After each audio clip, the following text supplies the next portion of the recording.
yung bata na sikat ngayon sa Going Bulilit ba yun? Ano yung nasa channel to ngayon? Yung mga bata sila, tapos nagpe-perform sila. Mini-Me. Oh, yung Mini-Me. Yung Mini-Miss. Yung si Michael Jackson na maliit. Tama? Nakita ko sa internet, meron na siya mga mall tours. Grabe. Maraming tao pupunta para lang makita siya magsayaw. Pero ang tanong, siya ba si Michael Jackson? Hindi. Pero ba't sinusundan pa rin siya? Kasi parang si Michael Jackson. Alam niyo, pag tayo napupunta sa church, parang bumababa ang Panginoon para bigyan tayo ng parte niya sa kanyang sarili. Kasi ang gusto ng Panginoon, kahit papano, magkaroon ka ng parte na galing sa Diyos. Kasi pag ikaw nagkaroon ng parte na galing sa Diyos, katulad ng sa Mini-Me, hindi man siya si Michael Jackson, pero susundan siya tulad ni Michael Jackson. Amen? Sumikat siya tulad ni Michael Jackson, although hindi kasing sikat ni Michael Jackson, pero sumisikat siya. Umaangat siya.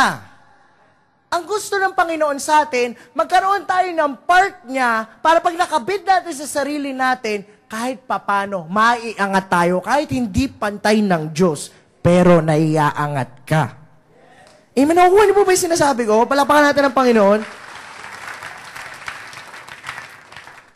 Kaya sobrang halaga na pag nasa church tayo, matakaw tayo. Pag nasa church tayo, kung anong kaya natin kunin, kunin natin. Amen? Hindi po yung mga silya. Mamaya pag uwi, wala na silya. Sabi ni Coach, kunin yung kayang kunin. Wala na yung monitor. Binabaklas yung moving heads. Hindi na ibig ko sabihin. Ang ibig ko sabihin, kung ano yung pwede mo matutunan sa Panginoon at pwede mo i-apply sa buhay mo, dapat gigil na gigil ka na. Like for example, yung bata, pambira yun, tilian yung mga tao, para masagwa yata sa akin kung ako gagawa nun. Yung gumaganon. Kaninong step yun? Yung gumaganon. Kaninong step yun?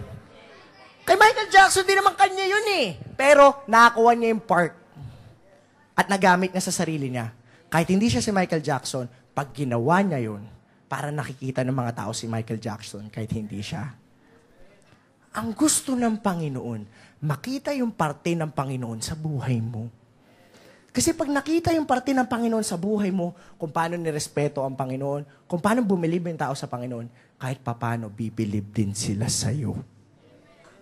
Amen? Importante na meron tayong namana na galing sa Panginoon. Pag anak ka, meron kang namamana. Meron kang nakukuha galing sa magulang mo. Tama? Like for example, si Onat. Napakagwapo ni Onat. Sumigaw yung mga naniniwala! Grabe talaga, lakas mo! Onting ligo na lang, kamukha na tayo. Inahabol ko to sa kagwapuan eh.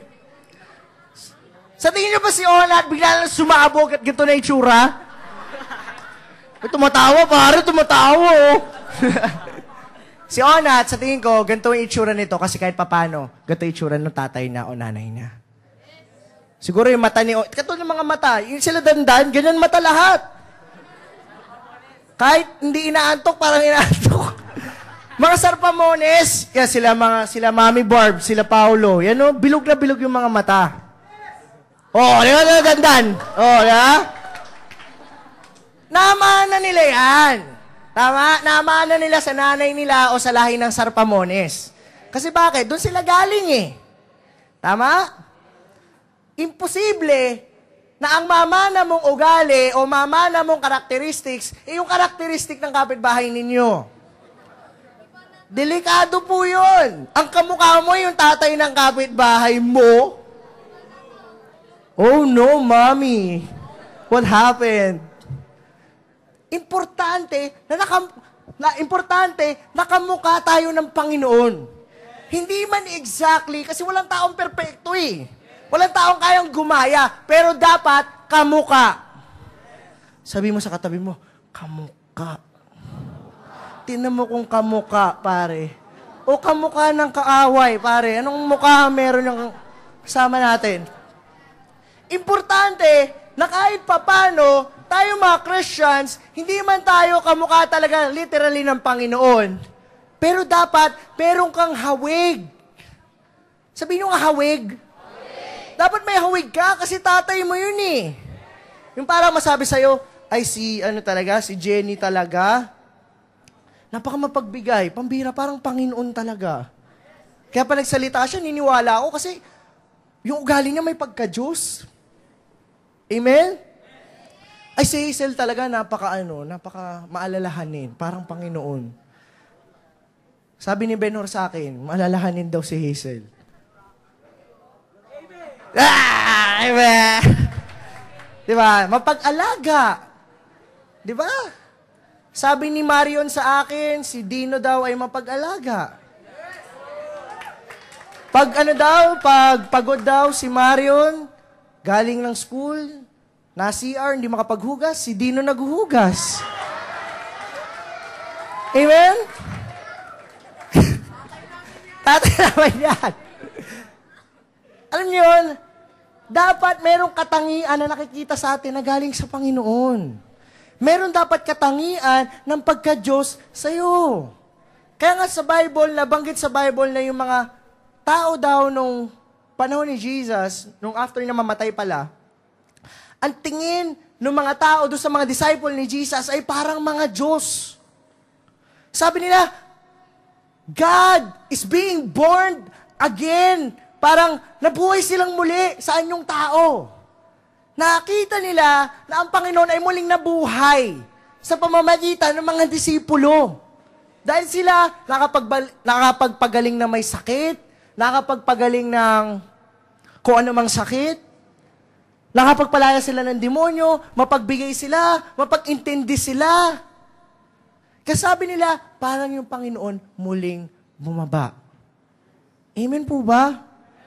Importante that when you go to church, you see God.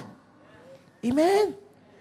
Dapat tuwing magsisimba tayo ng linggo, dahil yung mga kasama natin dito, tuwan-tuwa ako every Sunday, pag nagsasalita ako, hindi lang siguro muka, pero meron lang ako minsan mga pinupunto na gusto ko maunawaan ninyo, pero hindi ako nagagalit.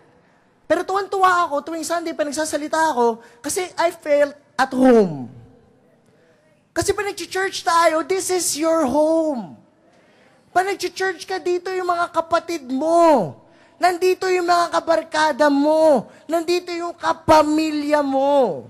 Amen? Ba't parang ayaw nyung tanggapin? Mahirap. Tayo dito at our church. Pamilya tayo dito. Lahat na nandito, we are here in representation of God.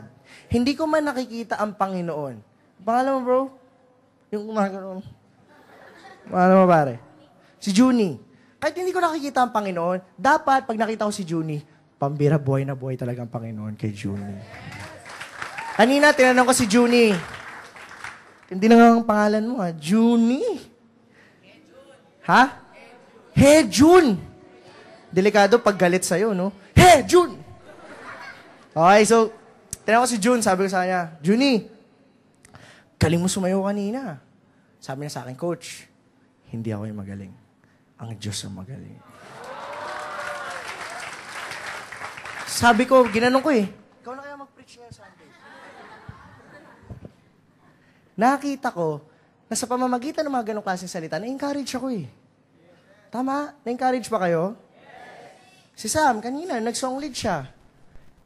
Hindi na siya nag-ganon. Amen ba? Amen ba? Sumagot kayo! Amen ba? So blessed. I can contain it. Kanina na-bless ako kasi naramdaman natin na yung Panginoon ng flow talaga. Talaga si Sam, tinayuan niya yung pagka-song leader niya at sinamahan siya ng Panginoon.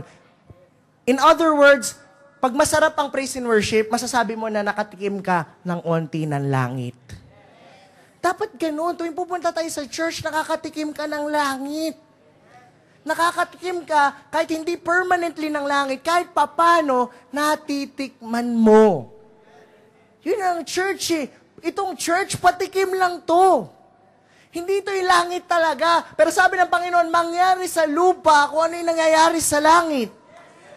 Dapat lupa pa lang. Langit na. Hindi pwedeng lupa pa lang, mga amoy lupa na. Dapat talaga ang church ay isang lugar, isang preparation sa pagpunta ng langit. Amen? Pag nag-church tayo, pag nakikita ko si Paus nagsasayaw,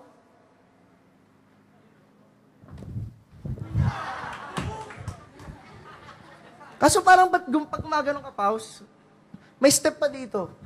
Ay, sorry, pare. Sorry. Sabi ko kay Paus,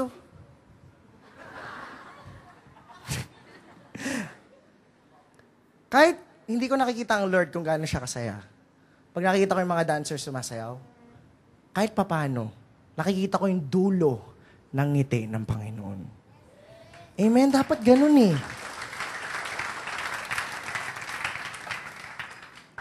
Wag naman sana na pag tayo nag-church at nakakatabi natin yung mga katabi natin, nakikita natin yung pagka-side view ni Satanas.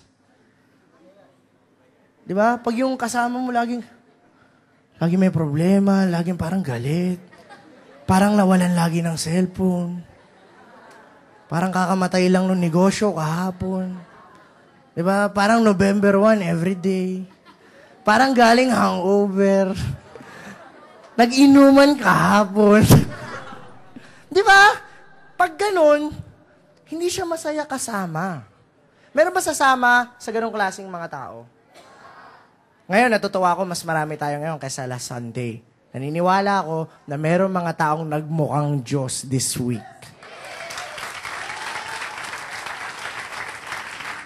By the way, guys, welcome pala sa mga bago na nandito and we are really happy that you're here. Sana ito yung start, hindi ito yung last. Okay? Sana kahit paano nakita nyo ang Lord sa pamamagitan namin. Okay? Parang sound effects, ha? Woo! Para mapanood ko sa TV. Okay.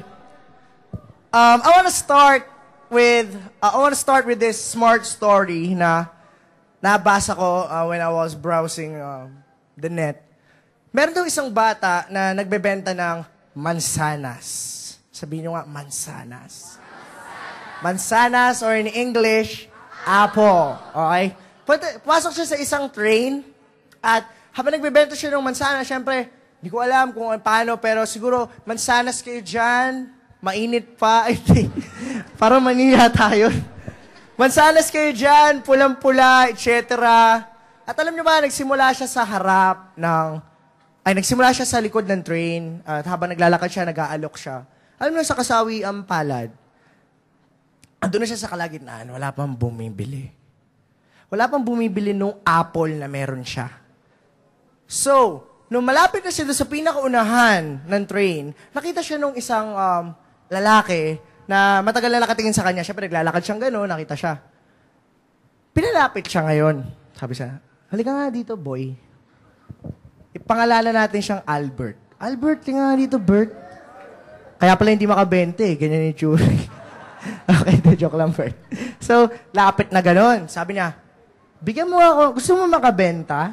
Sabi niya, of course, kuya. Obviously, gusto kong makabenta. That's why I'm here. Duh. Yeah, duh. Social pala no? Nagbebenta lang naman sana, social. So, sabi niya, sige, if you wanna sell everything on that box, give me 1 apple. What? Sabi niya, bibigyan kita ng apple. Kuya, for your information, nagbebenta ako ng apple. Hindi ako nagbibigay. Trust me. Bigyan mo ako ng apple. Dahil yung bata, walang magawa, kasi walang benta, binigyan ng isa. Ginawa ng lalaki, pinunasan niya yung apple.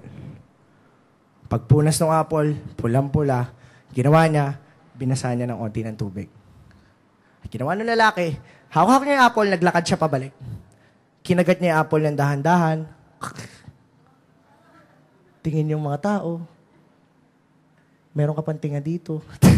Hindi. Grabe yun eh, no? Pagkagat ng apple na gano'n, tinginan yung mga tao.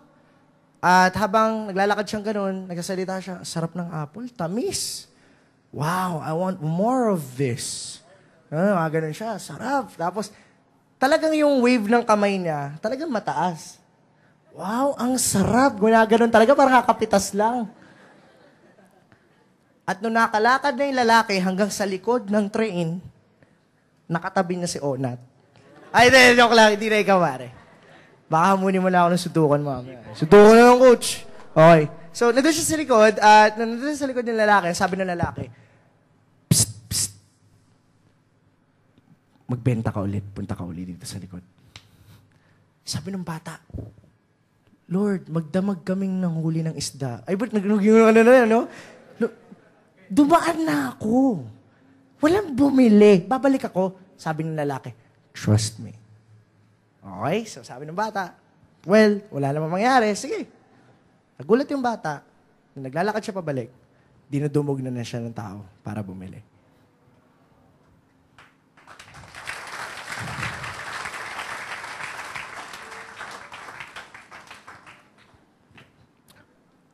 Doon ko nakita na sobrang halaga ng taong nagmomodelo.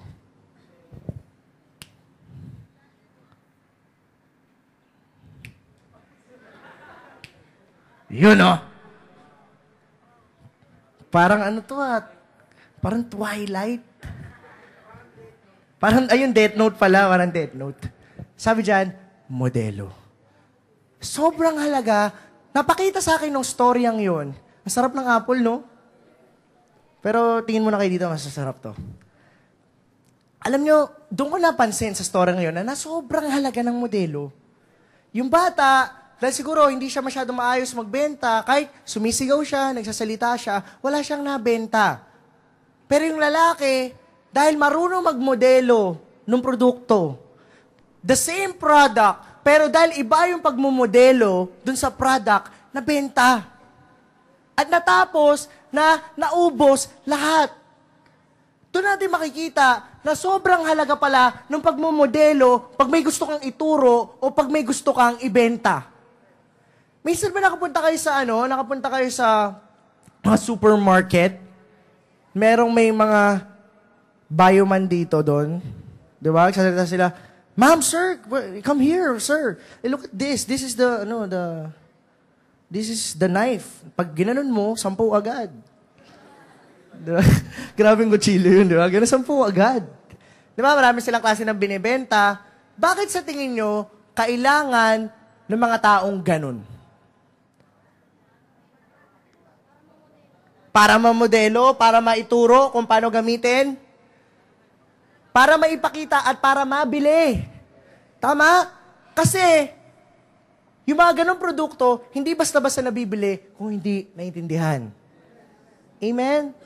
Nabibili sila pag meron nakakaintindi. Nagpunta ako ng Raon, recently lang, bumili namin ng mga gamit doon. Lagi ko nadadaanan doon, yung nagkakat ng mga gulay. Ang galing. Pag nilagay mo sa doon sa parang cutter ng gulay, parang lahat nadudurog niya, lahat nagagawa niya ng shape. Gusto mo flower, gusto mo, ang galing, gusto mo kamukha mo, pwede. Sobrang tindi nung machine na yun. At nung una, pag tinignan mo lang siya, parang wala siyang silbi. Pero dahil dinedemonstrate, ang galing mag-demonstrate nung lalaki. Brin, no? Anong kinalaman ng cutter? Ginaganong-ganong pa niya. Parang, ginaganong-ganon yung cutter. Kaya yung mga tao, tingin na sila, ano yun? Tapos nakita nila, gulay lang pala. Pero nakita ko, madaming bumili. Kasi bakit? Merong magaling na modelo. Sabi mo sa katabi mo, modelo. Sabi sa Matthew 7, verse 20, thus, by their fruit, you will recognize them. Ang Panginoon pala, tinuturuan tayong mga Christians, na tayo pala mga Christians, tayo yung mga modelo niya. Tayo yung mga taong nakikita ng kapwa natin tao. Mayroon nagsabi sa akin, Coach, Dapat tayong mga Christian, di tayo tumitingin sa tao. Mali tumingin sa tao. Yes, maling tumingin sa tao. Ang tanong, saan tayo titingin? Tingin tayo sa baboy, yung gagayahin natin. Sa aso, ang titingnan natin. Ang tao, titingnan yung kapwa, tao. Nakita nyo minsan yung mga aso, nagtitipon-tipon sila. Tama? Nagkakahulan sila, lalaro sila. Pwede ka sumali? Aw-aw ka rin. Aw. Hindi ka pwede sumali, pare. Tao ka eh. Tanggapin mo. Sabi mo sa katabi mo, kinalulungkot ko. Pero tanggapin mo na. Okay. Tulad natin mga tao, ang nakakaintindi sa atin is yung kapwa natin. Delikado po, pag malungkot tayo, yung kinakausap natin, kabayo, kalabaw. Pambirang tindi nun. Kunyari lang, for example, gabi na. Lalakad ka ngayon sa probinsya. Di, syempre sa probinsya, wala masyadong ilaw, di ba? May nakita kang lalaki nakakbay sa kalabaw. Tapos pagdaan mo, syempre, curious ka, nagsasalita. Sabi niya ng lalaki, kumpare, kamusta araw mo ngayon? Ano sa tingin mo gagawin mo? Takbo ka siguro. Tama? Kasi alam nyo, ang nakakaintindi sa kapwa-tao ay tao. At naniniwala ako sometimes, mas madaling paniwalaan yung mga bagay nakikita kaysa sa hindi nakikita. Kanina nagkikwento ko about Apple. Siguro na-imagine nyo, pero mas madali nyo na na-imagine kasi may picture na. Tama po ba? Sa ano nga ngayon, sa Facebook, di ba? Ewan ko kung totoo yung mga yun, nagpakamatay. Kasi nung na-meet niya yung Facebook niya, maganda pala dahil sa retrika. Yung mga ganun. Alam mo, pumapatay talaga ngayon. Retrika talaga. Retrika, camera 360, dami na napatay niyan. Pag nag-meet, ang pangit daw. Hindi na matanggap, hindi na matake. Papakamatay. Tama? Dati, di ba, that's not love, that's dove, di ba? Ngayon, that's not love, that's camera 360. Kung makikita natin doon, minsan, iba yung ine-expect mo at iba yung pag nandun ka na. Amen? Ang mas importante, yung nandun ka na. Yun yung mahalaga doon eh. At sabi ng Panginoon, tayo daw mga Christian, makikilala daw tayong Christian kung minumodelo natin. Makikilala daw tayong Christian kung gumagalaw tayong Christian. Amen? May napanood ako sa Bubble Gang. Pambira, lawak na nito, Bubble Gang na. Si Michael B., laki ng katawan. May mga friend siya. Malaki din katawan. Pasok si Michael B. Pare, ganda ng muscles mo, pare. Anong iniinom mo? Ganda, pare. Pati nga nung abs mo. Kinukurot-kurot niya na gano'n. Tapos pag nakatalikod siya sa camera, pare, pati nga ng biceps mo. Niliyakap-yakap niya. Tapos sabi, uy, ano pa yan, pare? Bakla ka ba? Yung bakla, pare. Yung bakla. Pero yung ending, nalaman din na bakla siya. Kasi hindi nakadepende sa sinasabi mo kung sino ka. Nakadepende sa ginagawa mo kung sino ka. Amen po ba? Palakpakan natin ng Lord.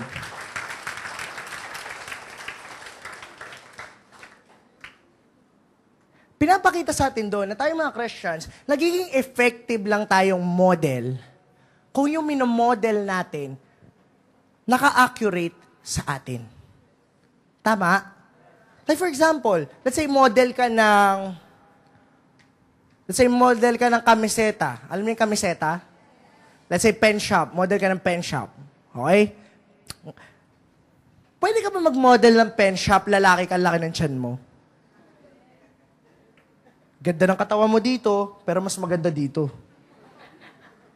Pero ano ba kayo nakita ng romampang ganun?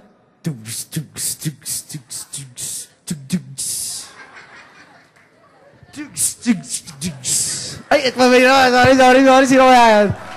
Ano ba yun? Hindi, nag-gym na yan si Paus next time. Pag gumanon yan, tataas na yung ganito.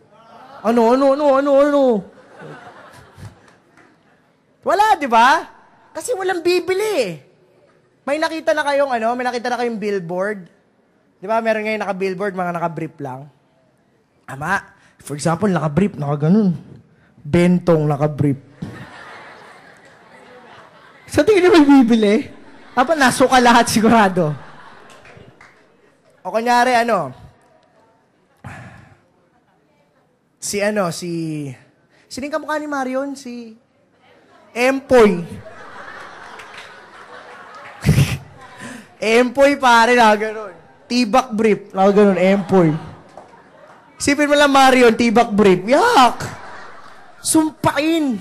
Di ba? Oh, come on. Di ba? Walang bibili. Bakit? Hindi maayos yung modelo. Sino yung mga modelo? Yung mga may abs. Maganda katawan. Yun yung minomodelo nila eh. Tama po ba? Kailangan kung ano yung minomodel mo, bagay sa'yo. Like for example, model ka ng pampakulot ng buhok, tapos straight ang buhok mo. Pwede ba yun? Model ka ng riban, kulot ka. Model ka ng pampatangkad, liit mo. Model ka ng whitening soap, kasing itim ka. Nung uling namin sa bahay.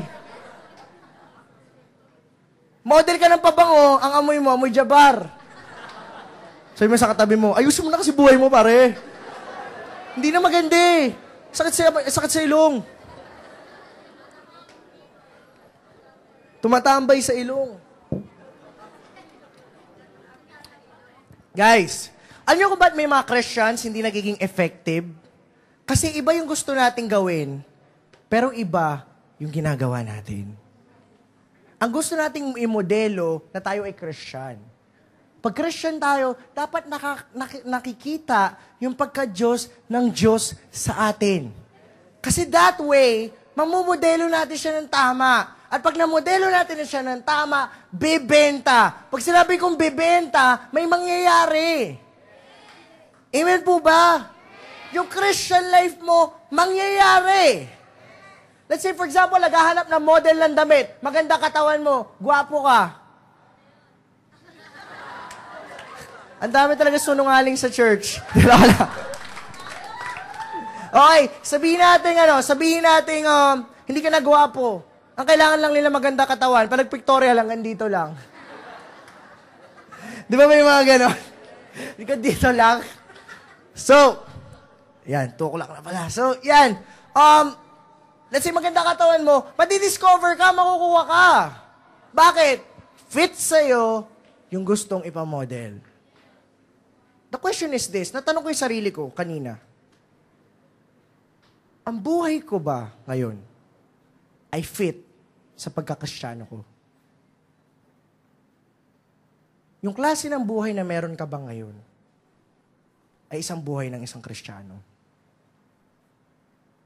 Kasi ang pangit po tignan ng isang damit po na hindi fit sa'yo.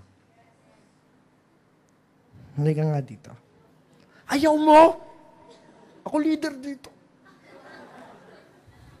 Okay, dito ka lang sa baba. Yan. Okay, yan. Maganda ba yung damit niya? Ganda, di ba? Parang konti na lang kakanta ng Let It Go. Ha? Ganda ng damit niya. Polka dots, maganda yung forma. Nainggit ako, huwag ka muna umalis, pambirag to pa. Yung damit ko, okay din ba? Pwede, di ba? Nainggit din siya sa akin. Nakita niya yung buhok ko, Coach, ganda. Ang ganda rin sa'yo. Pwede ba kami magpalit? Pwede? Ako magsuot nito, let it go. Ang sagwa nun. Tama to siya magsuot ng damit ko. Underwear niya, ako magsuot. Underwear ko, siya magsuot. Buhok niya, buhok ko. Di ba ang pangit? Kasi bakit? Hindi fit sa amin eh. Pero kung sakto sa'yo, yung damit mo, yung buhok mo, ganito kaganda yung itsura mo. Amen? Palakpakan natin ang Panginoon. Kailangan fit. Sabi mo sa katabi mo, kailangan fit. Hindi pwedeng hindi fit, pare. Christianity, yung gusto mo, iba sinusuot mo. Kailangan fit yung ginagawa mo sa titulo mo. Sabi sa Bible, hindi raw pwedeng sabihin ng puno na ibang bunga niya. Let's say, for example, ang coconut tree. Anong bunga? Coconut. Di ba? Imposible magkabunga yun ng mangga. Kahit lumuhod ka, at manalangin ka at umiyak ka, pag ang puno, coconut, ang bunga, coconut. Iba yung nuts, pare. Coconut ang bunga. Tama? Ang Christianity, dapat alam mo kung anong bunga mo. Pag tayo Christian, importante yung reaction at kilos mo. Importante kung paano ka magsalita. Importante kung paano ka mamuhay. Kasi pag meron na ba kayo naging kaklase na mahilig magpanggap? Pinatawad nyo na ba? Hindi pa. Patawarin mo na, Christian ka na. Okay? Ano nangyari sa huli? Doon sa mga mahiling magpanggap? Nabubuking. Alam nyo ang hindi maganda? Nabubuking, nabubugbog, ano pa? Pag ang tao peke, nabubuking. Kasi, peke. Amen? Pag totoo, hindi wala ka nang bubukingin kasi totoo. Sa Christianity, sobrang halaga na dapat totoo. Dapat yung pagka-Christian mo, fit sa'yo. Kailangan yung Christianity mo, ipinapamuhay mo. Kasi sa pamamagitan nun, pag totoo ka sa ginagawa mo, nagiging totoo din yung resulta ng ginagawa mo. Amen? Palapakan po natin ang Lord.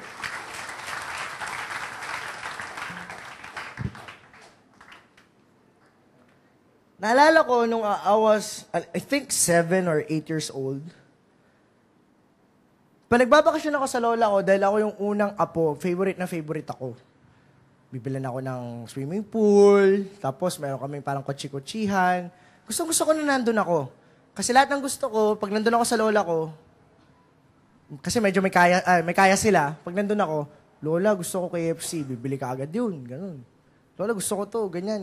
Bata pa lang ako, yung mga sapatos ko, branded na. At yun yung maganda sa pamilya nila.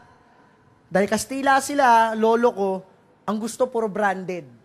Pabira, t-shirt, branded, pants branded, medyas branded, brief branded. Kulang na lang toothbrush branded. Hindi sila gumagamit ng hindi branded. Gumagamit sila ng Lacoste, gagamit sila ng Kenneth Cole, yung mga ganon. Never silang gumagamit na walang tatak. Pati brief, pati medyas. Pambira, sabi ko, lolo, pati medyas mo may tatak. Hindi, gusto ko talaga ganyan. Ganon sila. Ganon yung pamilya nila. Sa side ni mama. Ganon sila. Kaya pag nandun ako, tuwan-tuwa ako. Minsan nga sinasabi ni papa o ni mama dun sa kala lolo, wag niyo naman pong spoil si Nico kasi hindi namin kayang ibigay yung binibigay ninyo. Kasi nasasanay ako dun sa kanila eh. Lahat ng gusto ko binibigay eh. Pero pag nandun ako sa lolo ko, merong isang bagay na hindi ko makalimutan tungkol sa lolo ko.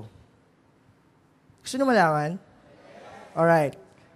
Asar na asar kami nila Braille. Pagtatawagin na kami ni lolo, at sasabihin na sa amin, halika na, pupunta tayo kay Mang Vic. Lolo, sino si Mang Vic? Si Mang Vic ang magugupit ng buhok mo. Nung mga bata tayo, ayaw natin nagpapagupit. Yung buhok ko dati, mukhang bunot. Hanggang dito. Nagpapanap ako ng picture. May picture ako, ganun. Tapos nakaganon ako eh. Buti na lang, wala. Mukhang bunot. Feeling ko, ganda-ganda.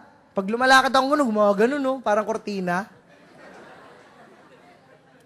So, asar na asar kami. Pag sinasabi ng lolo namin, halika na, punta na tayo kay Mang Vic. Magpapagupit na tayo. Lolo, anong gupit? Gupit binata. Ano? Akala mo maganda eh, no? Gupit binata, 2x3 pala.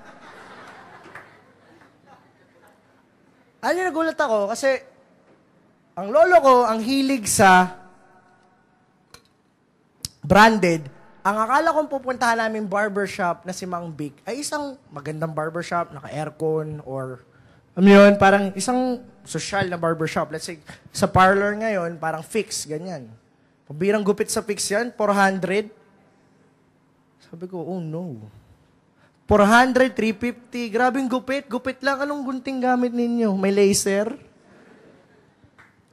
Akala ko sa ganun kami pupunta. Kasi nga, mahilig sila sa branded sa mahal Parang pag mura, ayaw nila.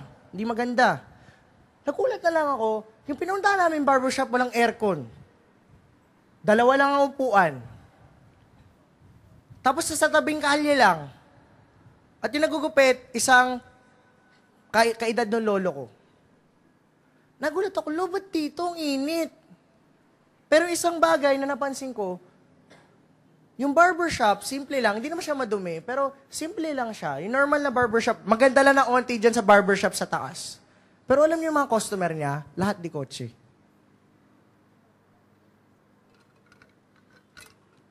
Yung mga nagpapagupit sa kanya, mga milyonaryo.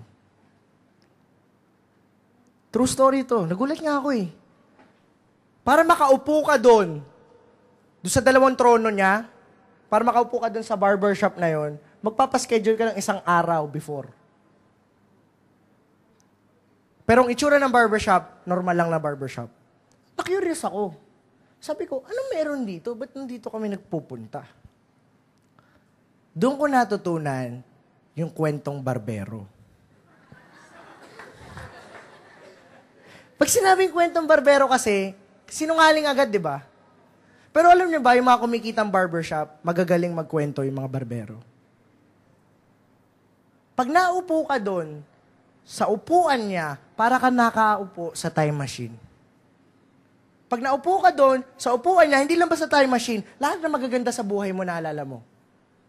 Kasi pag naupo ka doon, sa upuan na yon, yung barbero, lahat na mabuti na tungkol sa'yo, yun yung kakausapin niya tungkol doon.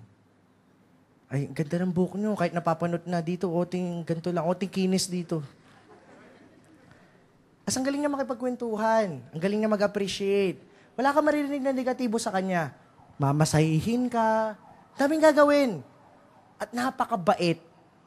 Doon ako nakakita na 2x3 lang ang gupit, pero hanggat parang onti lang na parang gusto ko ulit magpagupit. Kasi sobrang bait ni Mang Vic. Sobrang bait niya, sobrang marami kang matututunan. Akala mo nasa classroom ka habang nagpapagupit ka.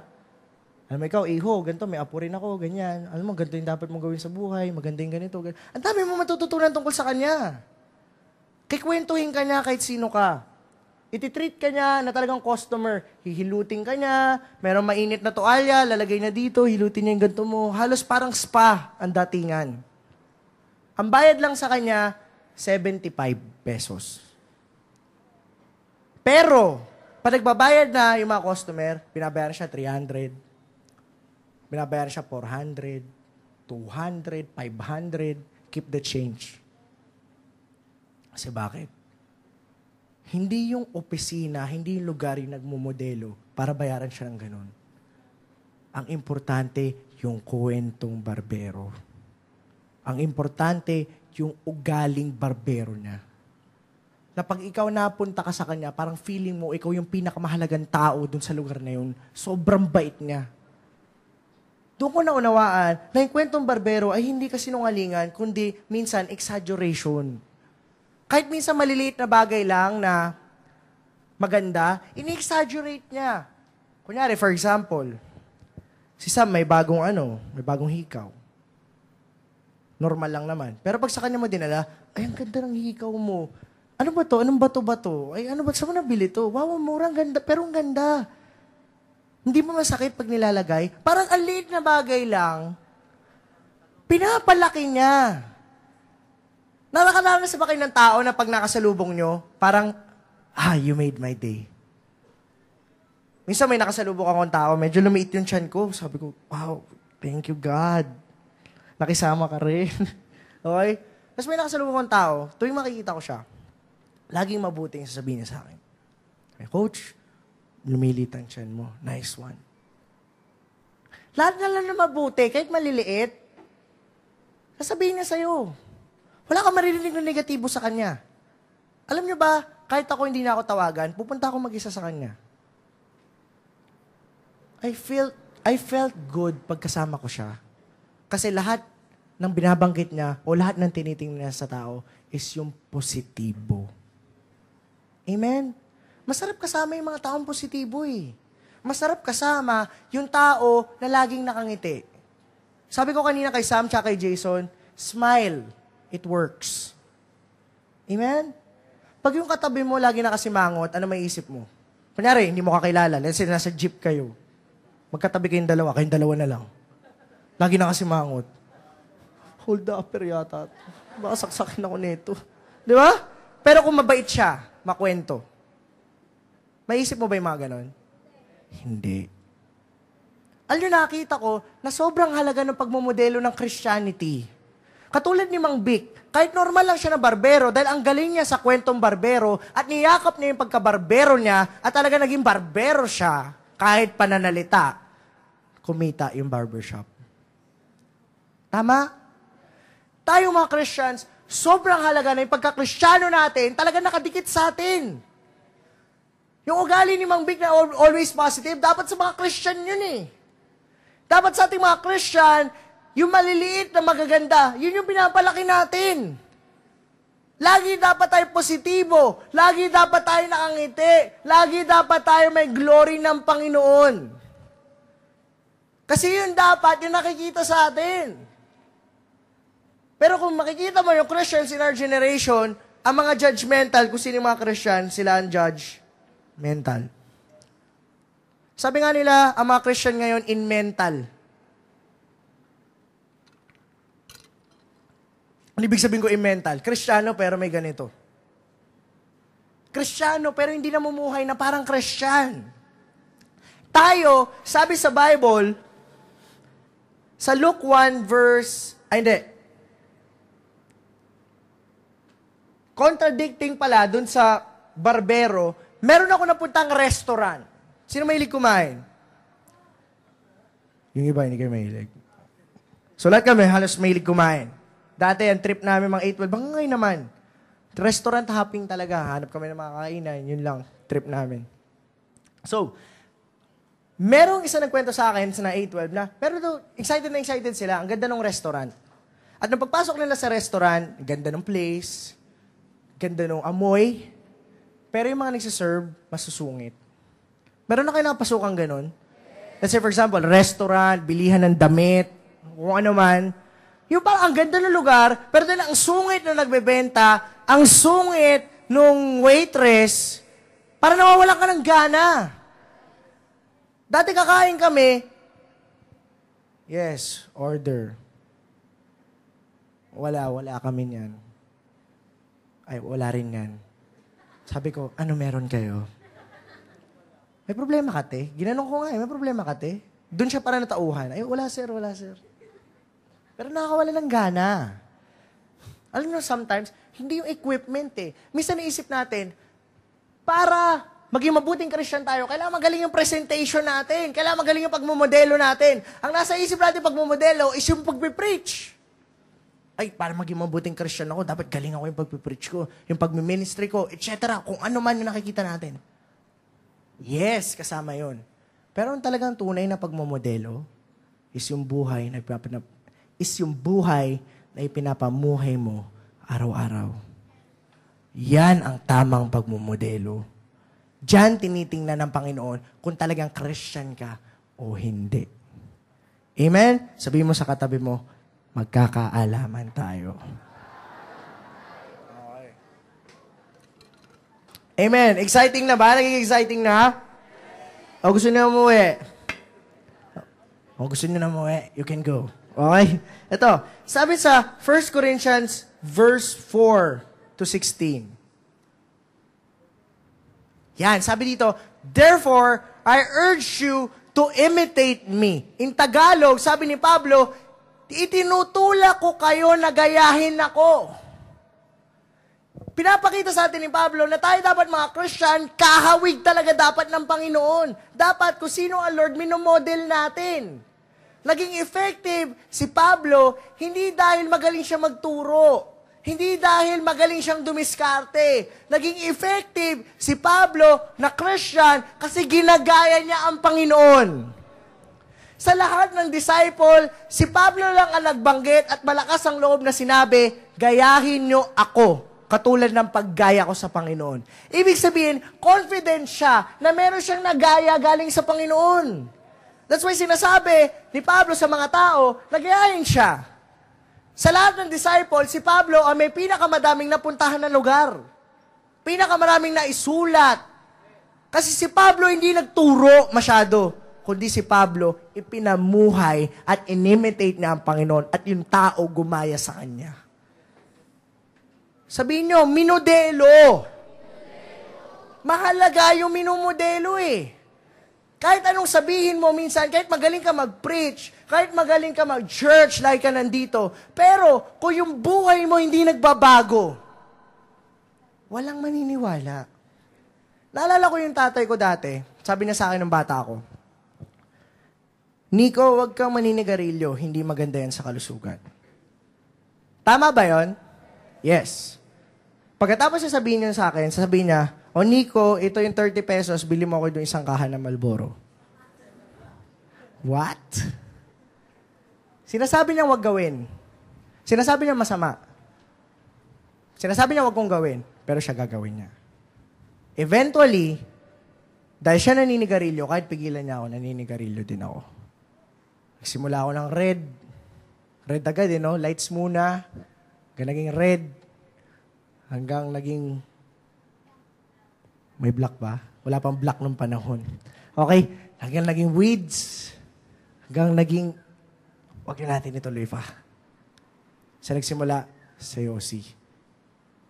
Sabi ng papa ko, wag gawin. Pero nakikita ko siya gumagawa. Alam mo kung ba't yung Christianity minsan tagal na, hindi mag-grow? Marami tayong sinasabing wag gawin. Marami tayong sinasabing hindi dapat. Pero tayo mismo yung gumagawa. Amen? Sabi mo sa katabi mo, tama, di ba? Oh, lalo na yung magkaka-disciple. Ito, pag ang discipleship nyo, let's say kompleto na kayo, tapos hindi kayo nag-grow, meron diyang nangyayari na hindi maganda at alam yan ng iba. Tama? Kaya hindi rin sinisipagan yung iba kasi may tamad sa kanila.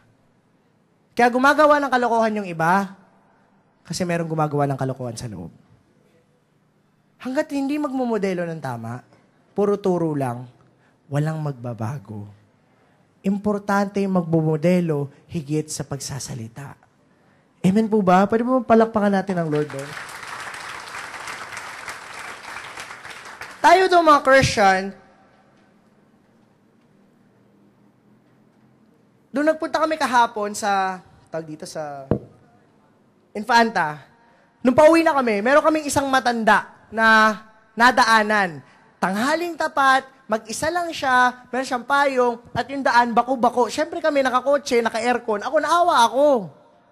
Sabi ko, uy, Joe, baba mo yung bintana. Sabi mo kung saan ba si nanay, kung sa labas. Sabay na lang siya sa atin. Alam mo nung, tinanong ni Joey, at sabi ni nanay, doon lang ako ganyan, on the way lang. Sige na, sakay ka na. Alam niyo, sumakay si nanay sa kotse, parang hindi siya makapaniwala na may mga tao bang ganun. Tinanong namin, ilang taon na siya, 76 years old na. Ang tanda na talaga. Tapos natanong namin siya, kamusta buhay niya, ganun. At alam nyo, naramdaman ko na Kristiyano ako. At ang sarap sa pakiramdam. Kasi nagawa mo yung tinuturo mo eh. Di ba sabi sa Bible, huwag niyong apihin yung mga matatanda. Huwag niyong apihin yung mga walang asawa, bagkos alagaan niyo sila. Alam niyo, sumakay yun, nagkaroon ng ibang atmosphere sa kotse, natuwa kaming lahat. At ito pinakakatawa. Hindi nandun na siya. May meeting daw kasi sila eh. Women's daw. Gusto kong lokohin. Baka lolas. Women's daw, may meeting sila. So pagbaba ng ganun, syempre bumaba na kami. Ay, bumaba na. Kami ang bumaba eh, no? Bumaba na siya at nakita siya ng mga cadaver cards niya. Habang umaandar kami ganun, napalingon, tinitingnan ko siya sa side mirror. Gulat na gulat yung mga kaibigan niya.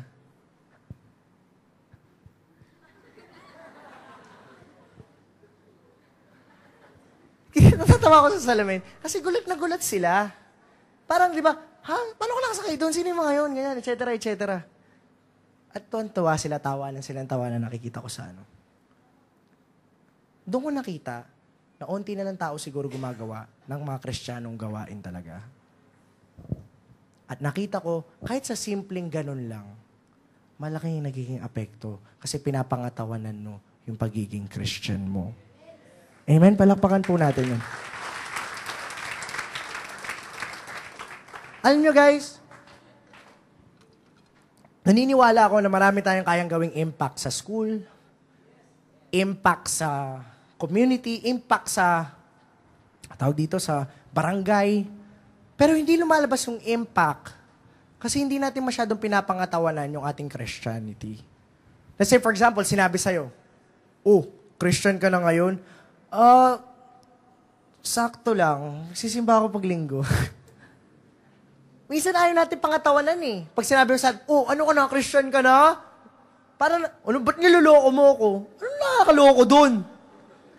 Napansin nyo ngayon, pag sinabihan ka, Christian ka na, no? Tapos nakangiti sila, ba't niloloko nyo ako? Nasasaktan ka lang kasi ayaw mong tanggapin kung sino ka. Maraming tao, ayaw tanggapin yung pagka-Christian nila. Maraming tao, ayaw pangatawanan, ayaw imodelo. Kaya hindi nagiging effective kasi ayaw pangatawanan, ayaw yakapin. Kumbaga sa asawa, ayaw panagutan. Amen? Importante na yung pagka-Christianity natin, sure tayo at kaya natin panagutan. Paano kung sa school, kilala kang Christian? Anong gagawin mo? Magpapakilala ka bang Christian sa school? Ito na lang. Yung mga college ngayon, bago lang na kaka-college lang. Amen? Ang tanong, nagpakilala kayong Christian kayo? Are you sure? Yung mga lalaki dito, may mga bago kayong barkada. Kilala ba nila nag-church ka? Madaling sabihin, pero malalaman natin kung ginagawa talaga. Kasi kung talaga sinabi nyo, ba't wala sila dito? Kung sinabi mong Christian ka, makikita nila yan sa'yo. At pag nakita nila yan sa'yo, makikurious sila at sasama sila sa'yo. Ba't wala sila? Baka nga sinabi mong Christian ka, sinabi mong buko ka, pero mangga yung bunga. Amen po ba? Pero pag nakita sa atin yung pagka-Kristyano, kahit hindi mo yayain ng tao, sasama sa'yo. Amen po ba? Kasi iba yung kabutihan eh. Pag nakakita ka na mabuti, lahat ng tao ay na masama. Pag nakakita na mabuti, at lalo na sa kaibigan, meron silang kakaibang naiisip. At nagiging interesting sa kanila yon. Amen po ba? Kung sinabi nyo na Christian kayo, well, good, panagutan nyo yan. Tama po ba? Pangatawalan yan. Tayuan nyo yan. Nalala ko nga si Benor dati, nagkikwento sa akin. Dati daw nahiya talaga siya sa school nila na Christian siya. Pero dumating yung time na pinangatawanan niya talaga. Kahit sa Catholic siya na school, pinangatawanan niya na Christian siya, at nakita ng mga tao nag-excel siya, masaya siya. At maraming tao na nakakilala dahil sa kanya. Pag sa Facebook, nakita mo sa picture kung sino-sino nakaakbay. Ano ba yun? Ano ba yun, pare? Kristiyano ba yun? Di ba? Kasi tinanggap niya kung sino siya. Amen? Sabi mo sa katabi mo, tanggapin mo kung sino ka. Kasi pag hindi natin tinanggap kung sino tayo, imbis impact, yung mga dala natin, ang madadala natin, impacto. Amen. Okay, let's continue. Next verse, Luke.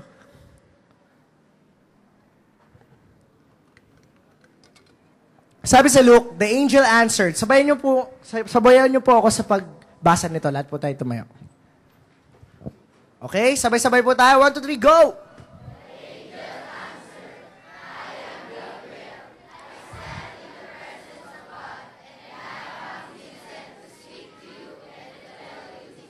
The good news. Palakpakan natin ng Lord. Makakaupo na po tayo. Thank you. Sabi dyan, the angel answered, I'm Gabriel. I stand in the presence of God and have been sent to speak to you and tell you the good news. Si Gabriel is one of the angels na ang main purpose niya is mag-deliver ng messages. Gabriel was not made to fight, but Gabriel is made as a messenger of God. Yun ang trabaho niya. At si Gabriel, anong dala niya dito? Chismis ba dala niya dito? Anong dala niya? Dala niya, good news. Ang Bible, kung babasahin nyo, ang binanggit sa Bible na description ng marami about the Bible is the good news. Sino ba may gusto ng bad news? Sino bang nangangarap ng bad news? Wala. Everyone likes a good news. Lahat ng tao attracted sa good news.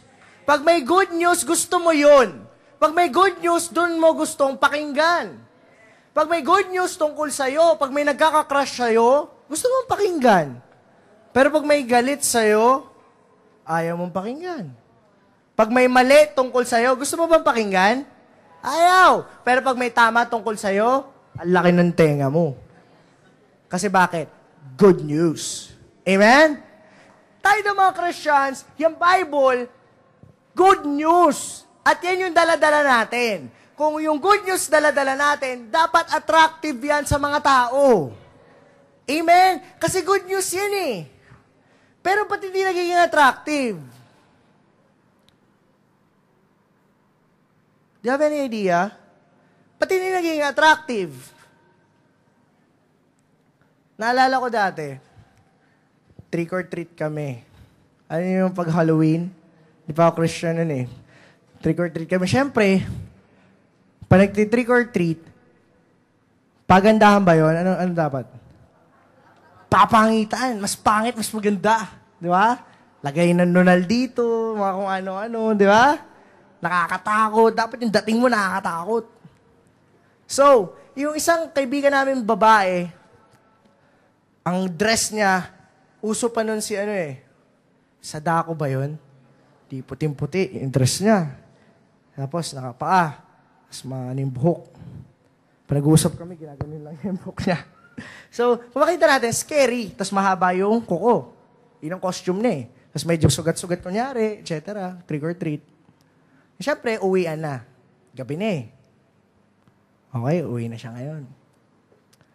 Meron siyang mga 4 na kapatid na babae din. Mas bata sa kanya. Hindi nagtitrick or treat na doon lang sa bahay. Ngayon, pauwi, dami ng candy. Kapit-bahay kami. Dito yung bahay namin. Dito sila sa taas. Dami ng candy. Kitang-kita ko siya, kakatok-katok siya dun sa... Kasi doon sa bahay nila, sa labas, naglalaro yung mga kapatid niya. Luksong baka yata nilalaro, hindi ko alam eh. O Chinese garter. Naglalaro, nakita ko. Tapos doon, katingin ako. Tapos habang palapit siya doon sa mga kapatid niya, nakita ko yung tsura niya. Ano na gabi na mga magsi-7 na, kagat na ng dilim, di ba? Tapos uwian na yung mga multo. Di ba? Uwian na kami. Kita ko siya, puting-puti, naglalakad na kapaa. Dala-dala niya yung candy. Excited na excited siya, bigyan yung mga kapatid niya eh. Pero ang itsura niya, nung parating siya, kahit ako malayo, nakakatakot ang datingan. Kasi ang bagal. Tapos gumaganya pa sa akin. Ang bagal. Tapos, di ba, yung buhok, diretso, sugat-sugat, haba ng kuko. Habang palapit siya sa mga kapatid niya, siguro, iniisip ko, sabi niya, guys, ang dami kong dalang candy, good news. Di ba? Pero nung nakita siya ng mga kapatid niya, oh no! Kita ko, tawa ko ng tawa, takbuhan yung mga kapatid niya doon sa talahiban eh. Takbo sila lahat eh. Si atin yun to, parang ganun yung marami yung kending dala. Doon natin makikita, doon sa simpleng story na yan. Kahit may dala kang good news, kung pangit yung nagdadala, minsan, di tatanggapin. Sabi nga sa isang status na nakita ko, wow, ganda ng forma. Kamusta mukha? Di ba? Ganda ng sapatos ha. Kamusta mukha? Alam nyo sa modelo, pangalawa lang yung minomodelo nila. Pangalawa lang yung damit. Kaya sila nagiging modelo dahil sa itsura nila at dahil sa katawan nila. Nagiging Kristiyano tayo, hindi dahil sa ginagawa natin. Nagiging Kristiyano tayo dahil sa buhay na meron tayo. Ang good news masarap. Imagine nyo na lang. Masarap yung pagkain, pangit na nagdadala sa'yo. bakekang o kuba. Dadalang ka ng pagkain. Meron ba kayong mga tao, nakita nyo palang bad trip na kayo? Sobrang pangit talaga nito. Parang wala namang ginagawa sa'yo, pero dahil ang pangit niya, bad trip. Di ba? Pero pag merong tao, kahit masama ugali, basta gwapo, he made my day. O kung maganda, kahit maldita, she made my day. Kasi maganda eh. Paano pa kaya pag ganito? Gwapo na, mabait pa. Maganda na, mabait pa. Guys, ito yung pinakadelikado. May girlfriend na si maganda, bait. So yung nakatabi mo, alam mo yan. Okay? Tayo mga Christian, hindi lang dapat tayo maganda dito. Dapat mabait din. Dapat yung Christianity natin, ipinapamuhay natin. Palakpakan natin ang Panginoon.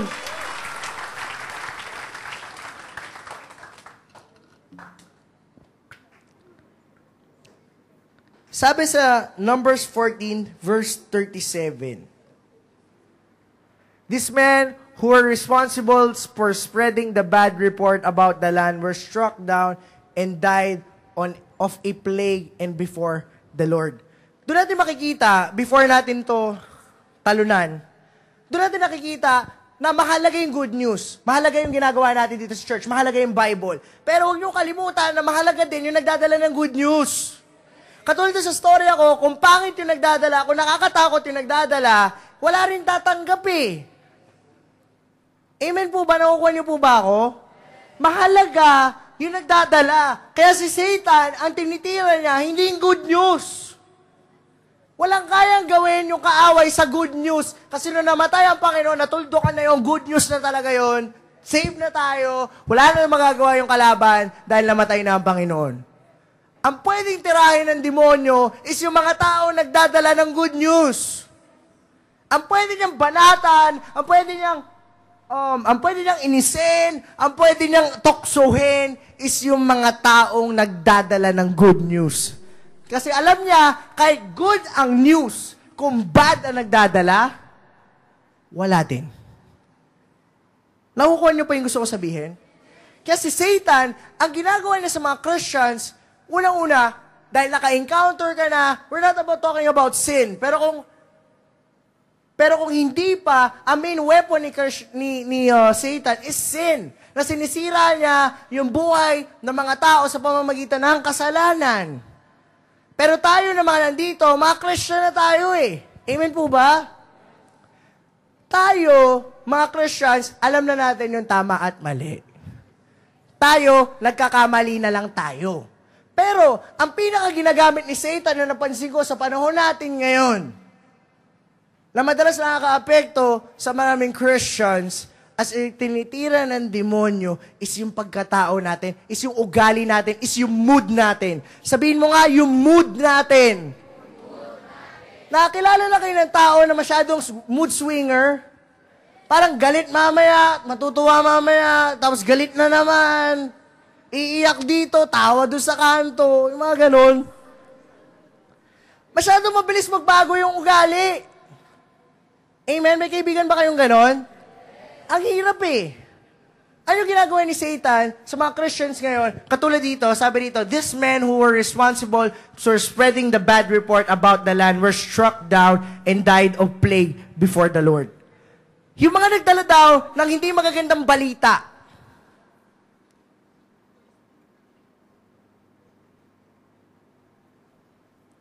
Ayan. Yung mga tao, yung kwento na to, merong plano ang Panginoon sa kanila, pero merong mga tao nung pumunta doon, 10 sila or 12, yung 10 nagdala ng hindi magandang balita. At anong ginawa ng Panginoon sa kanila? Hindi na magandang balita, pinatay sila lahat. Kasi yung bad news, kinonsider ng Panginoon na evil report. Tinitira ng demonyo ang mga Christian ngayon sa pang-iinis. Si Lord na nandito sa lupa, meron ba nangiinis sa Kanya? Sino? Ikaw? Ang nangiinis sa Panginoon yung mga Pariseo. Lagi siyang hinahanap, gusto siyang hamunin, gusto siyang pikunin. Pero napikon ba ang Panginoon? Ganon. Sutukan na lang. Gumano ng Panginoon. Kidlatan na lang. Ang Panginoon, nanatili siyang kalmado. Amen? Nung nagpa-fasting ang Panginoon, gutom na. Hindi na kumakain, 40 days, biglang dumating sino? Si Satan. Nangaasar na naman. Pero ang Panginoon, nanatili pa rin doon. Alam nyo, sometimes, guys, tayong mga Kristiyano, hindi tayo kayang tirahin directly. Pero saan tayo tinitira? Sa maliliit na bagay. Minsan may mga Kristiyano, onting bagay lang, galit agad. Amen? Pagising, minsan may mga taong ganito pagising na sa umaga, hindi gusto yung bad hair day, galit na, wasak na araw. Papasok ka ng school, pagpasok mo, wala kang ID, bad trip ka na. Tama? Merong mga tao, hindi lang napansin ng kung sino, galit na kagad. Maraming Christians ngayon, onting lang, galit na. That's why when you go to church, pag may nagpipreach, ako sa tagal ko nagpipreach, karamihan na nakikita ko sa preaching, madalas na kasi mangot. Hindi dahil galit sila sa akin, kasi first time lang nila ako nakita, anong pake ko? Pero ba't ang tao, natural tayong hindi nakangiti? Nasana yung mukha mo kasi madalas kang ganyan. Maraming mga Christians, onting lang malungkot na agad. Maraming Christians, onting lang nagrereklamo na agad. Kahit hindi gumagawa ng kasalanan, dahil nasasanay ka sa hindi maganda, nasasanay ka sa bad, naaapektuhan yung ugali mo, naaapektuhan yung Christian life mo, naaapektuhan yung pagkatao mo. Kahit minsan na lang kami mga 8-12 Meron mga time din na meron kami mga kasama, meron akong isang disciple na masyadong mainitin ng ulo, hindi mo pwedeng biruin. Para siyang nana, onting lang galit na. Ang saya-saya namin lahat, panagalit siya, sabog araw namin. Alam nyo guys, pag ang tao masyadong nana, pag ang tao masyadong mabilis mapikon o maimpluwensyahan, mahirap po yan. Amen po ba? Imagine niyo kung ang Lord mabilis na pikon. Imagine niyo ang Lord kung mabilis na apektuhan ng demonyo. Ano kaya nangyari? Maraming Christians nasisira diskarte. Maraming Christians nasisira yung galawan sa Panginoon depende sa mga taong nakapaligid sa kanila. Minsan napagsabihan na ng kaibigan, niloko lang yung pagka-Christian niya, ayaw na. Minsan napagalitan lang ng magulang, ayaw na. Minsan hindi lang maganda yung gising, ayaw na. Tama? Maraming Christians ngayon, ganun. Minsan ang pinag-uusapan natin mga kasalanan, mga malalaki. Pero sa totoo lang, lahat ng kasalanan ng malaki, nagsisimula sa maliit. Kasi pag ang bagay, patuloy mong ginagawa, una nagagawa mo lang yan, pero bandang huli, nagiging ugali mo na yan. Kaya maraming Christians, ang hirap magtiwala. Bakit? Dahil dati, onting lang, nasaktan, hindi na nagtiwala. Maraming tao, pikunin. Pag kinausap mo, nakaganon ka agad. Anong ginawa ko sa'yo? Wala. Bakit? Onting lang, nagagalit agad. Amen? Meron ba kayo kasama sa discipleship ganyan? Onting galit agad? Pinagsabihan lang, galit agad? Kinurek lang ng onting, galit agad? Pako na natin. Di ako lang. Kahit ako may ganyan din ako. Kahit kami ni Braille minsan, nag-aaway kami. Mapapansin nyo guys, ang design ng Lord sa mga Christian, maging masaya. Ang design ng Lord sa Christian, dapat tayo mga jolly person at marunong ngumiti. Tayo yung models ng Panginoon eh. Amen? Pero ang tinitira ng demonyo sa Christian, tinatanggal yung happiness sa mga Christians. Kaya kahit maganda yung dala natin, dahil hindi ka masaya, hindi mo rin madala. Amen? Minsan Christians, basag ang puso. Minsan Christians, malungkot. Minsan Christians, talunan. Paano ka magtatagumpay kung sa loob mo hindi ka masaya? Importante na good news, pero dapat good din yung nagdadala. Amen, no? Amen, amen. Palakpakan natin ang Lord. Minsan, ang hindi naging maganda ang nagpapasira ng Christian life natin is yung mga bagay na sinasabi natin. Minsan yung mga Christians, ang galing mag-point out ng mali ng iba. Amen? Ang daling mag-point out ng mga hindi magaganda, pero pag maganda, hindi ma-point out. Kaya yung Panginoon, doon nag-Jericho march sila, ano sabi ng Panginoon sa mga Israelita? Ang sabi niya, habang umiikot kayo for 6 days, walang magsasalita. Kasi alam ng Panginoon, pag hinayaan ng Panginoon na magsalita yung mga tao, siguro umiikot-ikot sila doon. Ano ba to? Totoo ba talaga to? Ikot-ikot tayo dito, babaksak yung Jericho. Ang init naman. Pahinga naman tayo. Minsan ba sa Christian life nyo, dahil marami kayong naririnig, pati kayo naapektuhan natin. Ano ba ito? Nakakapagod naman. Ano ba yun? Wala na si dapat walang na rin tayo eh. Nakarinig ba kayo ng mga ganyan? Una, ang reaction mo, ay hindi, strong tayo sa Panginoon, solid tayo. Pero dahil lagi mo naririnig, bandang huli, ganun ka na din. Let's say for example, ito nangyari to sa amin, barkada kami. Galit yung isang kaibigan namin doon sa isang kaibigan namin. Ito talaga, siraulo talaga to. Mga ganun, sinasiraan niya lagi. Parang, talagang niloko ako nito. Biro nyo ganito ginawa noon na, pre, patawarin mo na kasi. Kaibigan natin yun eh. Na hindi tumitigil. Monday, ganun. Tuesday, ganun. Wednesday, ganun pa rin. Thursday, ganun pa rin. Alam nyo guys, Friday, pati kami galit na rin doon. Bakit? Kasi lagi namin naririnig eh. Negatibo kasi, yung naririnig. Ang nangyayari sa mga Christians, nagiging negatibo. That's why kahit sa church, negatibo pa din. Importante na yung Christian, kung wala ka sasabing mabuti, huwag mo nang bibukas. Mabuti na tayong mga Christians, ang focus na natin yung mga mabubuti at magaganda. Amen po ba? Dapat yung maka-Diyos, dapat yun yung minomodel natin. Kasi by that way, pag ang Christian, punong-puno ng positivity, punong-puno ng buhay, madadala mo yung good news ng maayos.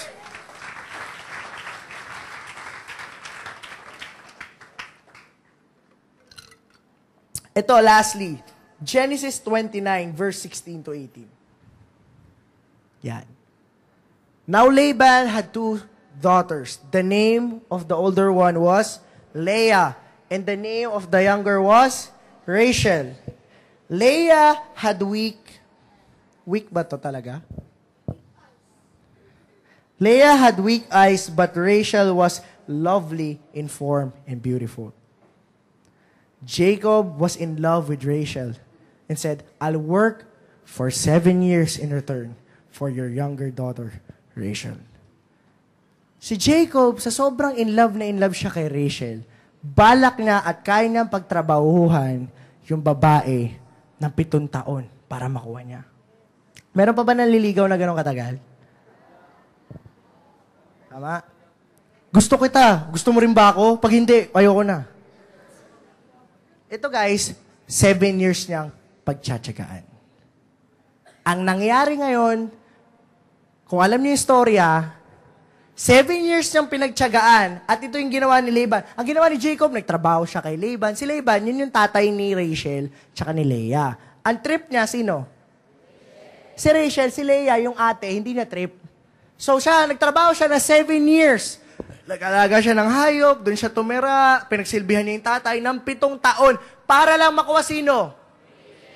Kasi in love siya, yun yung pinakagusto niya eh. Pero nung dumating yung 7 taon, guys, ito yung nangyari. Genesis 29, verse 25. Ito yung masaklap na pangyayari. When the morning came, there was Leah. So Jacob said to Laban, what is this you have done to me? I serve you for Rachel, didn't I? Why have you deceived me? Ang nangyari, after ng 7 years, hindi okay na, bibigay na dapat si Rachel kasi bayad na eh. Nung magsisiping na sila ng gabi, dun sa tent, madilim, at ang pinapasok ni Laban, si Leah. At nung pagising nila sa umaga, tadan! Ano to? Tinrick siya ni Laban. Nasar si Jacob. Pero alam mo, as the story goes on, hindi siya nagwala at sumuko. Yoko na, pambira to, pataya na lang. Kukunin ko si Rachel. Hindi ganun ginawa ni hindi ganun ginawa ni Jacob. Pinipikon ba siya ni Laban?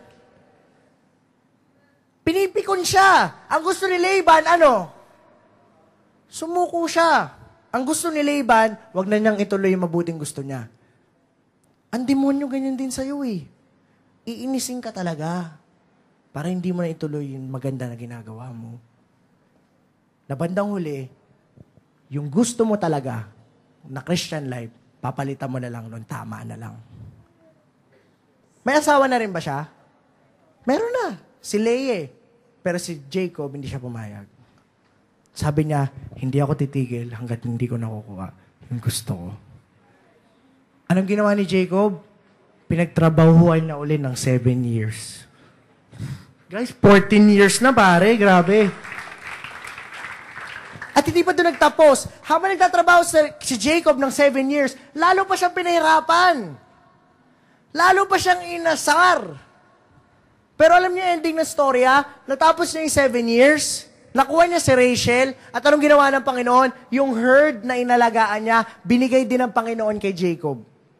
Ang panalo pa rin sa huli, bida pa rin. Pero ano lesson dun sa storya? Hindi pumayag si Jacob na kahit inisin siya, na manatili na lang siya dun sa pwede na. Ang hinabol pa rin niya yung the best na para sa kanya.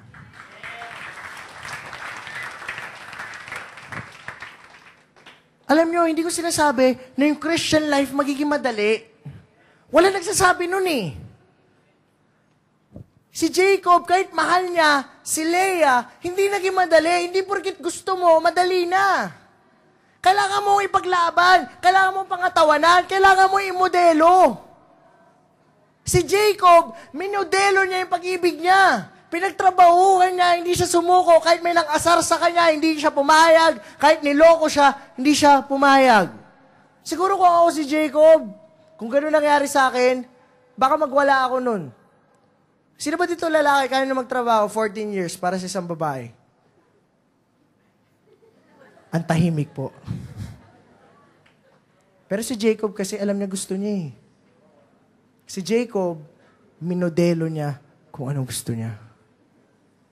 Contrasting guys, dun sa pinag-uusapan natin ngayon. Ang Panginoon may the best na para sa'yo. Amen?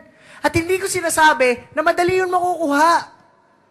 Kasi kung madaling makuha, di dapat lahat na nakakuha.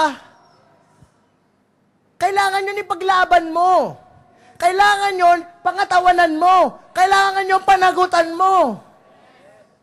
Kailangan yung pagsikapan mo, yung Christianity mo, pagsikapan mo, katulad ng ginawa ni Jacob. Like for example, sa school nyo. Kung magsisimula ka sa school nyo, expectin mo na, yung mga kaklase mo hindi agree sa'yo. Expectin mo yung dean hindi agree. Yung teacher mo hindi agree. Kasi laban yan Pwede bang lumaban na wala kang kalaban? Pause, pwede ba yun? Kunyari, Ryan, suntukan. Sino yung katabi mo? Si David. Let's say, naghamon lang kayo, suntukan. Kung sino man yung pangalan niya. JB? Sige, tatagal tayo mga 1 oras din. So, silang dalawa. Halika kayo dito.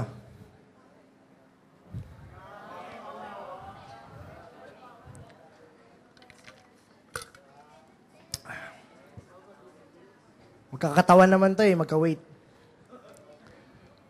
Kunyari ba? Boxing match ko yung lang dito. Ako yung referee. Let's get ready to rumble! So, ako yung referee. So, boxing. Anong gagawin pag boxing? Stretching. Yoga to, pare! Yoga! Anong gagawin pag boxing, pare? Kurutan? Suntukan. Suntukan! Ano to? Anong gagawin natin, pare? Suntukan. Suntukan. Sabunutan? Hindi. Suntukan. Di ba? Kasi boxing to. Kasi kunyari, laban na. Round 1. Fight! Nasuntok mo ngayon, pare. Nagalit. Ba't ba ako sinuntok? Sakit ah! Boxing to eh. Pag may laban ba ng boxing, pag nasuntok, nagreklamo? Nangyari si Pacquiao. Ano sila? Nasuntok siya. Ba't mo sinuntok ka? Tinanggal yung gloves. Magugulat ka ba kung nasuntok ka sa suntukan? Hindi, suntukan yun eh. Dapat talaga masuntok ka. Amen?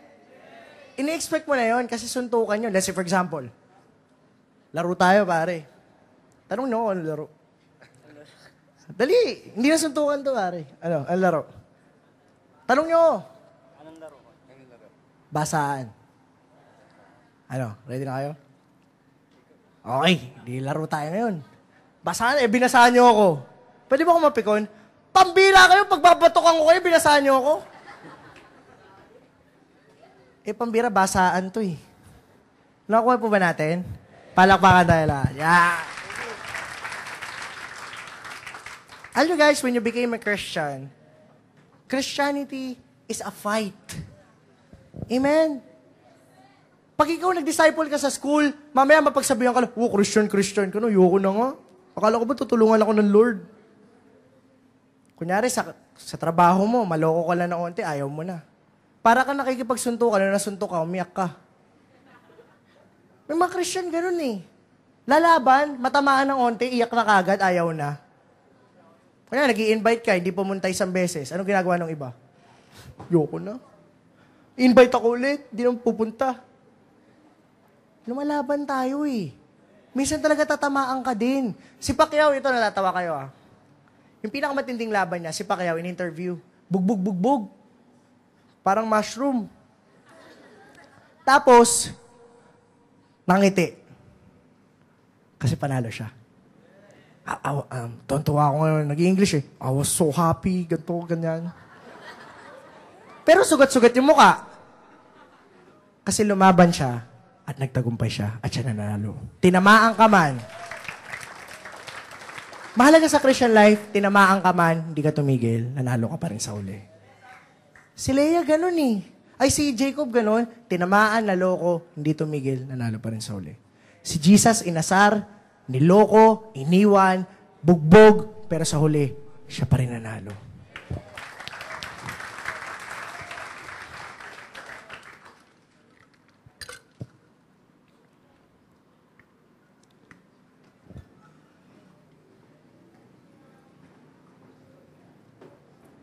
Can I invite everyone to stand up? And I want you to listen carefully. Makulit ako mag-preach, pero this time, I want you to really listen.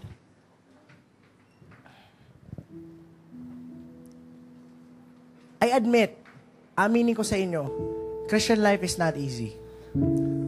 Maraming kukontra sa'yo. Minsan pati yung sarili mo magulang kukontra. Ganun ang laban. May kalaban talaga. Sa school, pag susubukan mo maging Christian, maraming manluloko sa'yo. Maraming mga asar sa'yo. Hoy, banal ka na ba ngayon? Ganyan ka na ba ngayon? Sa community nyo, maraming mga asar sa'yo. Ganyan na lang mabuhay nyo. Hallelujah, praise the Lord. Pero alam nyo, ito ang gusto kong tandaan ninyo.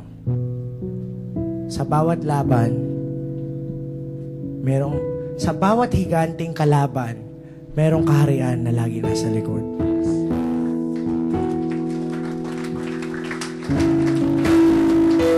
Gusto kong pakinggan nyo ito na mabuti. Kilala natin lahat si David. Si David, kabataan din na tulad natin. Dumating yung panahon na meron siyang kakalabanin.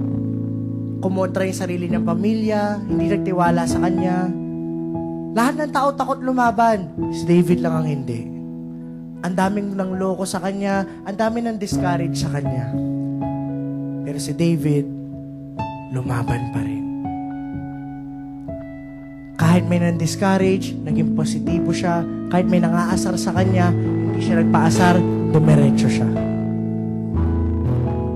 Nung kaharap niya yung higante, ang sabi sa kanya, aso ba ako para palayasin mo sa mga gamit mo?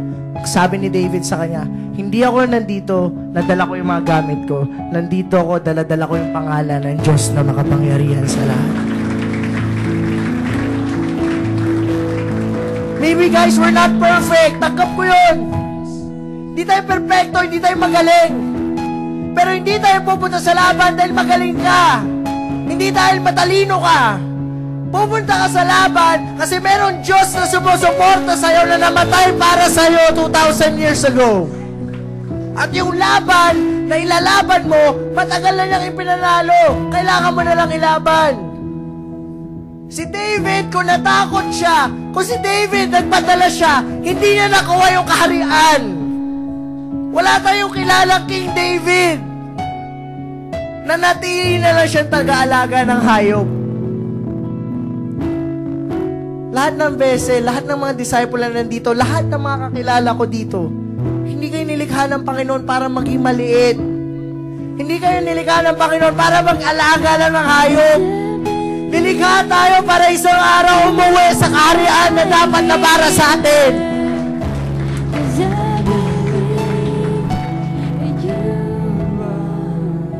Pero hindi natin yun magagawa kung hindi tayo lalaban. Hindi natin yung magagawa kung onting ano lang sumusuko ka na. Onting asar lang, naasar ka na. Onting sakit lang, ayaw mo na. Sa laban, tatamaan ka. Sa laban, meron ka makakalabanin. Pero ang importante kung sino ang nananalo sa huli. Yung bawat isang nandito, you are destined for greatness. Ang generation natin ay naghahanap ng mga taong pwedeng maging modelo. Wala na mabuting modelo ngayon kasi lahat ng kabataan halos takot, ayaw lumaban. Pero iibahin natin yung generation at pagsisimula ito sa atin. Kung maraming takot, tayo hindi tayo matatakot. Papanagutan natin, ipaglalaban natin at tatayuan natin yung nilagay ng Panginoon na Christianity at imomodelo natin yon sa generation ngayon. Amen? Are you with me? Naririnig niyo ba ako? Kaya ba natin gawin yun?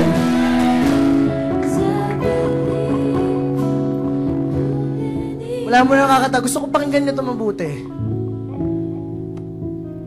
Si Goliath, si David binatilyo, si Goliath malaki. Pero tandaan nyo lagi, pag natalo natin yung malaki, may kaharian lagi sa likod. Huwag kang matakot. Huwag kang matakot sa mga klase mo. Huwag kang matakot sa teacher mo. Yung school nyo, simulan natin yung kaharian ng Panginoon sa school mo. Kung college ka man, huwag kang mahiya, ipaglaban natin yan. Maraming tao na lumaloloko sa'yo, pero so what?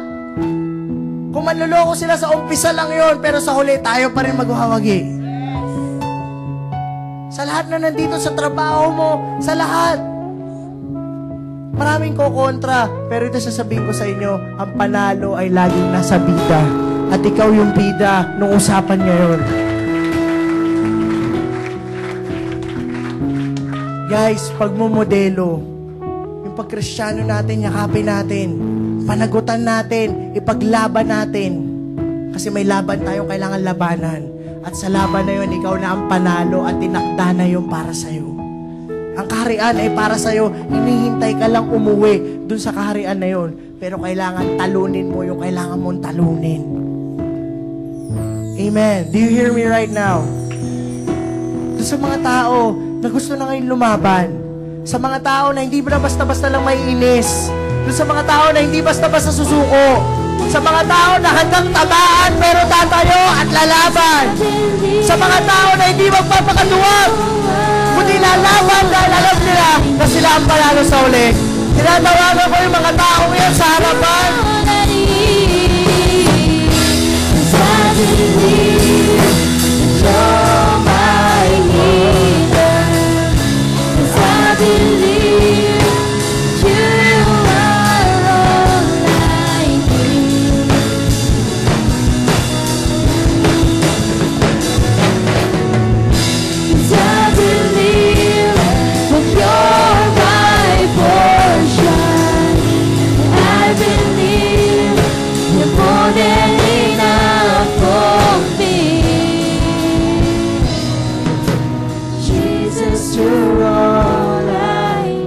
those people are standing here, I want you to close your eyes.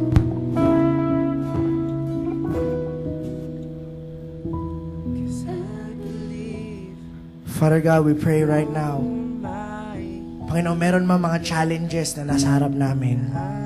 Lord, meron mga giants na gusto pumigil sa amin. Lord, marami man tao na gusto mang asar sa amin. Maraming tao na kumukontra sa ginagawa namin. Pero Lord, hindi kami papayag. Hindi na kami ngayon aatras. Lord, we will stand our ground. We will move forward. Papakita namin sa kanila na kami nandito kami at seryoso kami at papanagutan namin yung pagiging Kristiyano namin. Lord, di na kami mahihiya. Lord, hindi na kami, Lord, magiging mahina.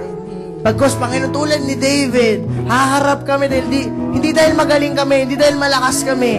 Haharap kami, Panginoon, kasi kasama namin yung Diyos na makapangyarihan sa lahat. At alam namin yung hindi posible sa amin, posible sa inyo. Panginoon, sa pagkakataon na to, Lord, tinataas ko yung kamay ko sa inyo. Lord, I admit that I'm weak. I admit, Panginoon, na hindi ako perfect. Pero Lord, I pray and I know kung saan ako mahina, doon mo ako palalakasin. Kung ano yung mga kulang sa akin, Panginoon, doon mo ako dadagdagan. Panginoon, I will fight the good fight. Lord, yung good news dadaling ko. At hindi lang basta yung news, kundi yung pagkataong mabuti dadaling ko. Lord, I will fight the good fight. Panginoon, at yung kaharian ko, hindi ko hahayaan na hindi mapunta sa akin. Lord, this church, this vessel, these young people, we will grow larger. Lord, we will multiply. Because we won't stay just inside the church. We will fight the good fight. I rebuke any weaknesses. I rebuke any iniquity na nilagay ng kaaway sa mga Christians. But now, I declare blessing, Panginoon. I declare blessing of power and anointing. I declare blessing of boldness. Blessing, Panginoon, ng katapangan, Panginoon, sa bawat isa. At blessing, Panginoon, na hindi marunong umatras. Panginoon, salamat sa umagang ito, Panginoon. Bless us, God. Make us your model. Make us your example in this generation. Salamat, Panginoon. Salamat, Lord. I believe in you, Panginoon. And I know that everything is possible with you. Come on, guys, let's sing this. Believe that you're mine. Come on, sing this. Say that you believe. Because I believe. Say that you believe. You are all I need. Come on, guys. Say this, that you believe. Because I believe. Come on. You're my portion. Lord, we believe. And I believe you're more than enough for me. Jesus, you're all I need. Father God, right now, Lord, we believe that everything is possible. We believe, Panginoon, that you will use each and every one of us, God. I believe, God, that breakthrough will come to this church, Panginoon. In Jesus' name, all glory and honor